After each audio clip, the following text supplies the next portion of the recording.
anterior partimos de hacer algunas definiciones, como la de sensación referida a los 5 sentidos externos y también a los sentidos internos de kinestesia y senestesia. Vimos cómo las sensaciones siempre se daban estructuradas en percepciones. Definimos las imágenes como representaciones de lo que antes habíamos percibido, pero que no eran simples copias de la percepción, sino que podían transformarse y traducirse. Las imágenes sirven para reconocer e interpretar lo que se percibe, pero también para movilizar el cuerpo cuando se ubican adecuadamente en una espacialidad interna. Y eso nos introdujo al tema del espacio de representación, que es como una escena volumétrica en la que van dándose nuestras representaciones o imágenes y que tiene como base la sensación senestésica de nuestro cuerpo.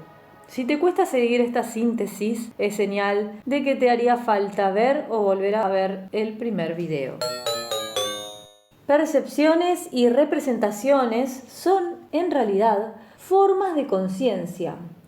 Y sería más propio hablar de conciencia de la percepción y conciencia de la imagen. Cuando represento una imagen, toda la conciencia queda implicada, con todos sus aspectos y funciones. Por ejemplo, si me pongo a hacer operaciones matemáticas, esa actividad racional compromete toda la conciencia porque será necesario que me represente números y expresiones matemáticas. También necesito tener sensaciones de mi actividad mental y del discurrir del tiempo. Es más, el nivel de vigilia en el que se realizan estas operaciones no está aislado de otros niveles como el sueño y el semisueño que siguen funcionando de una forma más o menos automática, aunque no lo hagan plenamente. Y esto es lo que permite que aparezcan soluciones de pronto como inspiraciones súbitas. Muchas ideas científicas han aparecido después y fuera del desarrollo del pensamiento lógico, por ejemplo, cuando la solución se revela en un sueño, lo que muestra que toda la conciencia estaba comprometida en la búsqueda de soluciones.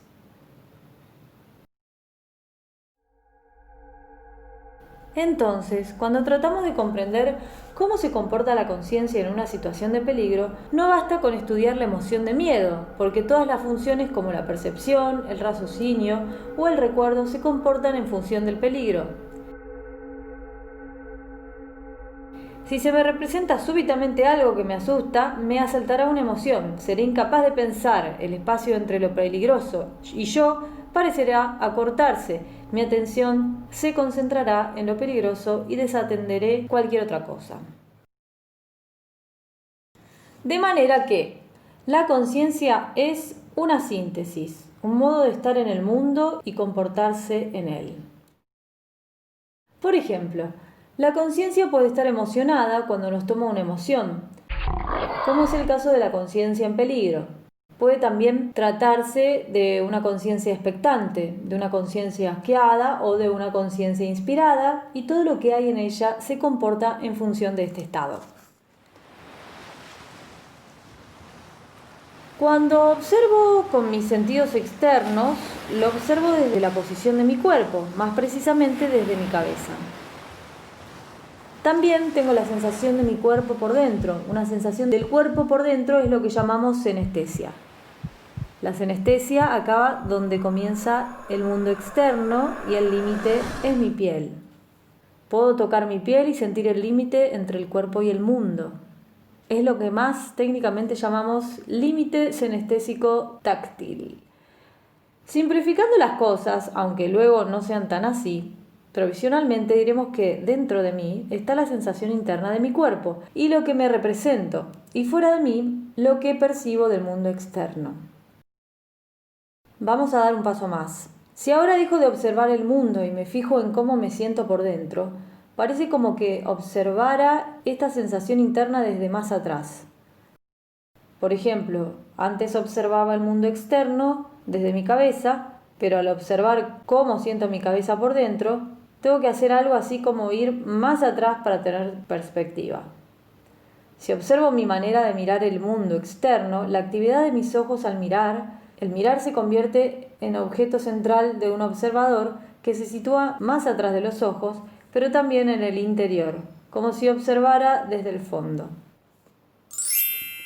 Seguimos hablando del espacio de representación y esta explicación viene a decir que no solo se trata de que toda representación tiene una extensión, sino que además hay que tener en cuenta la espacialidad que se da entre lo representado y la ubicación de la mirada.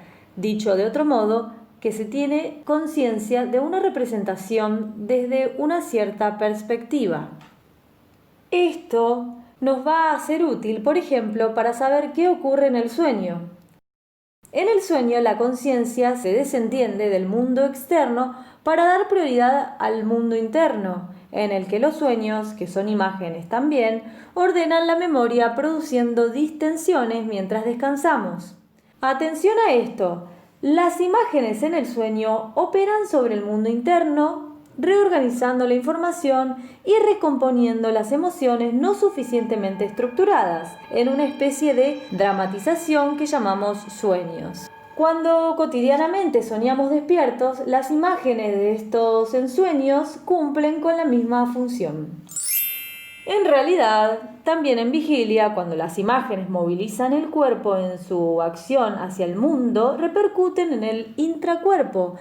Siempre vamos teniendo una sensación interna de nuestros actos, pero normalmente no solemos atender a ella, porque estamos centrados en la acción externa. Por ejemplo, si hacemos bien una tarea importante para nosotros, podemos experimentar que se va produciendo una sensación interna de orden y conformidad. Si la hacemos mal, de desencaje y desasosiego. La acción de la imagen sobre las sensaciones internas de nuestro cuerpo se hace muy evidente cuando lo que nos imaginamos provoca emociones. Por ejemplo, si alguien dice, pensé que había tenido un accidente y me dio un vuelco en el corazón, o solo pensar que va a venir mi cuñado se me abren las carnes.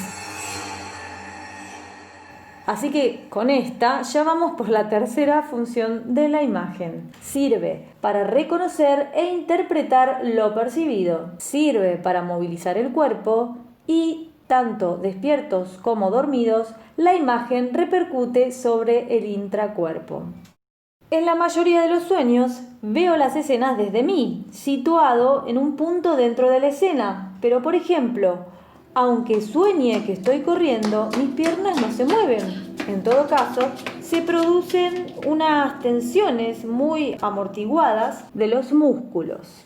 Esto es así porque las imágenes se dan en un espacio interno que no moviliza el cuerpo, aunque desde dentro del sueño crea que ocurren fuera de mí. Es algo parecido a lo que ocurre en la alucinación, en la que las imágenes que están dentro de uno son proyectadas fuera y percibidas como objetos externos. Aquel que alucina cree hablar con personas o relacionarse con objetos inexistentes. Esto ocurre porque, por alguna razón, la sensación del límite senestésico táctil que separa el mundo interno y externo ha desaparecido. La misma circunstancia de pérdida o anestesia de límites se puede dar en la hipnosis, el sonambulismo, algunas perturbaciones mentales y por acción de drogas. Este fenómeno se puede experimentar también en la llamada cámara de silencio o de supresión sensorial, en la que el sujeto flota en el agua a la temperatura de la piel, en silencio, a oscuras y, en definitiva, anulado todo estímulo externo. Los límites del cuerpo se borran y a menudo parece como si el cuerpo o los miembros cambiaran de tamaño. Se experimentan alucinaciones como, por ejemplo, ver adelante una mariposa gigante que se mueve al ritmo de la respiración. O, a lo mejor, otra persona traduce la sensación de sus pulmones como un globo que se llena de aire. Y esto es así porque las traducciones personales de cada uno están ligadas a su propia biografía. Se producen de acuerdo con lo que tenemos en nuestra memoria personal. En este caso, la conciencia se sirve de alguna imagen visual memorizada para traducir las sensaciones del aire en los pulmones. Y esto nos introduce un tema que tiene muchas consecuencias. Estamos diciendo que una experiencia común, como es el movimiento de nuestros pulmones, cada persona la puede traducir de diferente manera. En el ejemplo, uno como mariposa y otro como globo.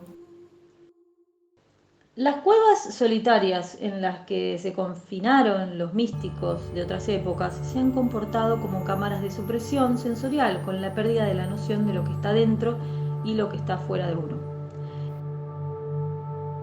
Esto favorecía la aparición de diversas traducciones, especialmente cuando la oración repetida, los ayunos, estar sin dormir y otras prácticas amplificaban las sensaciones del intracuerpo.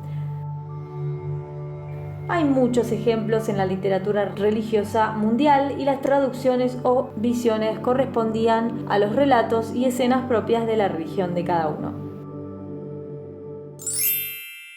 Hasta aquí llegamos por hoy. En el tercer video nos vamos a ir a cuestiones más filosóficas. Veremos los antecedentes en los que se apoya esta idea del espacio de representación y también con qué concepciones choca. Y por último veremos las consecuencias filosóficas que tiene como comprensión de la acción del ser humano como forma de transformación del mundo y de sí mismo.